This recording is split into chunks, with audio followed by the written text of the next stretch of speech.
On the streets of London, this part of the prince's charm offensive aims to sell just one idea, one picture of the young Saudi heir in waiting, Mohammad bin Salman, as the Prince of Change. Touching down in a land where Brexit could isolate Britain, trade is king. There are arms to be bought, oil stocks to be sold, and crucially, there's also Saudi Arabia's desire to counter rival Iran. A state visit and lunch with the Queen, all to say this: Saudi is a reliable and progressing partner. Thank you, Mr. But not everyone here is buying it.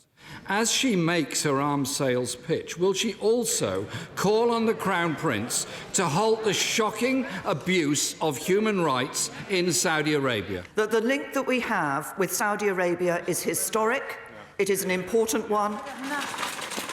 That link is also an awkward one, as more Saudi airstrikes in Yemen even today continue to kill more civilians, says the shadow foreign secretary. I think that it is wrong for us to be rolling out the red carpet. It is in breach of international law for us to be selling arms to a country that is targeting civilians. That is international law. It applies to Britain, and quite frankly, it applies to Canada too. Still, some believe the prince can be a change maker as one of a young generation of Saudis, and that Saudi should be engaged. We believe by engaging, you can have more influence than just being, as I say, shouting from the sidelines. Unconvinced, critics mounted their own counter-PR campaign. The prince, some say, is not welcome here.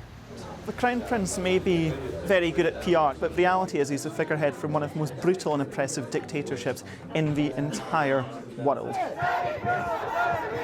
Just outside the Prime Minister's office on Downing Street, they too simply won't believe the hype and don't think Western governments should either. His charm offensive leaves many here offended. Nala Ayed, CBC News, London. There are reasons the young Crown Prince is willing to court controversy in the UK. In order to bankroll his ambitious plans for economic modernization, Mohammed bin Salman is hunting for cash abroad and at home.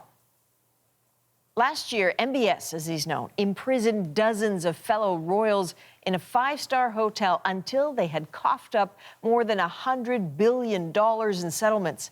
He's planning to privatize a portion of the state oil company, expected to be the largest IPO in history. So why go to all this trouble? Well, Saudi Arabia faces a looming demographic disaster. More than half of the population is under 30, young, often educated abroad, and often out of work. Youth unemployment is above 30%. That is not good math when you rely on just one commodity, oil. Mohammed bin Salman is expected to take his tour to the U.S. in a couple of weeks, which will include a stop in Washington and other key cities where he will undoubtedly be courting investors.